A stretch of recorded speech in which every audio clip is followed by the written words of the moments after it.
क्या आपने बड़े बड़े हवाई जहाजों को बनते हुए देखा है?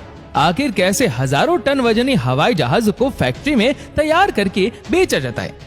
दोस्तों, एयरप्लेन बनाने के लिए सबसे पहले इसे 3 अलग अलग हिस्सों में बनाया जाता है। फिर सबसे पहले इसके बीच वाले हिस्से को वर्कशॉप में लाया जाता है और फिर इसके दोनों विंग्स को इसके दोनों तरफ लगा दिया जाता है।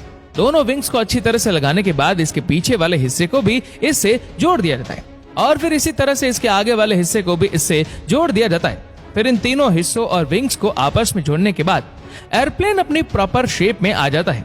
फिर इस एयरप्लेन को हाइड्रोलिक मशीन के जरिए उठाया जाता है और फिर इसके नीचे की तरफ लैंडिंग गियर्स फिट कर दिए जाते हैं और फिर इस एयरप्लेन की सबसे इंपॉर्टेंट पार्ट यानी कि इसके इंजन को इसके विंग्स के दोनों तरफ लगा दिया जाता है।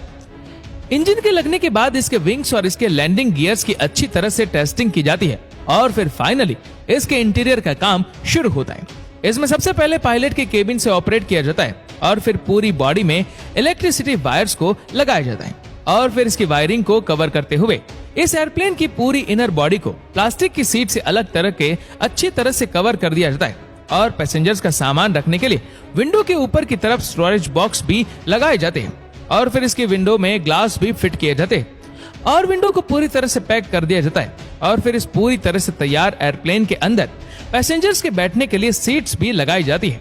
अभी ये एयरप्लेन पूरी तरह से बनकर तैयार है। अब इस पूरी तरह से तैयार एयरप्लेन को पेंट करने के लिए आगे भेज दिया जाता है।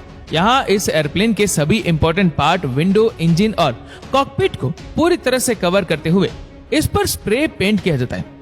अच्छी तरह से पेंट करने के बाद इस एयरप्लेन के ऊपर इसकी ऑनर कंपनी का नाम भी प्रिंट कर दिया जाता है। फिर इस पूरी तरह से तैयार एयरप्लेन को रनवे पर ले जाकर इसे उड़ाकर देखा जाता है और फिर टेस्टिंग में सफल होने के बाद इस एयरप्लेन को ऑनर कंपनी को सौंप दिया जाता है। अब देखते हैं हेलीकॉप्टर मेकिंग प्रोसेस। दोस्तों, हेलीकॉप्टर बनाने के लिए भी सबसे पहले फैक्ट्री में इसके अलग अलग बॉडी पार्ट्स को तैयार किया जाता है और इस काम में हाई क्वालिटी स्टील का इस्तेमाल किया जाता है। यहाँ हेलीकॉप्टर के इंजन के पार्ट्स को बनाने के लिए सीएनसी मशीन का इस्तेमाल किया जाता है। सीएनसी मशीन की मदद से इन पार्ट्स को काफी बारीकी से डिजाइन किया जाता है और फिर इन पार्ट्स को असेंबल करके पूरा डिजाइन इंजन तैयार कर लिया जाता है और यहाँ हेलीकॉप्टर की मेन बॉडी को भी इंजीनियर्स द्वारा हाथों से ही बनाया जाता है।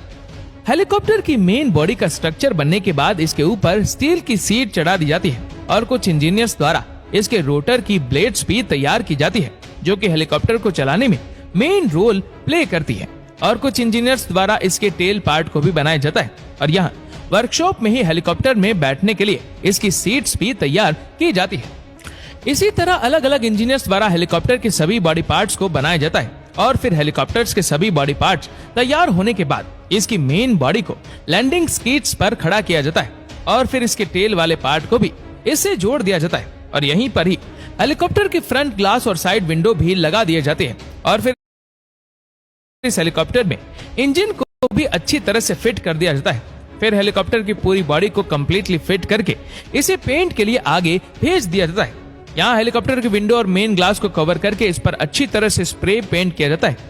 पेंट अच्छी तरह हो जाने के बाद इसे वापस से बाहर लाया जाता है और इसके इंजन वाले पार्ट से इसके रोटर को जोड़ा जाता है। रोटर लग जाने के बाद यह हेलीकॉप्टर पूरी तरह से बनकर तैयार हो जाता है। फिर वर्कशॉप से बाहर ले जाकर इस हेलीकॉप्टर की टेस्टिंग की जाती है और टेस्टिंग में सफल होने के बाद इसे इसके ऑनर के पास पहुंचा दिया जाता है। तो दोस्तों, इसी तरह से बनता है एरोप्लेन। क्या आपने बड़े बड़े हवाई जहाजों को बनते हुए देखा है? आखिर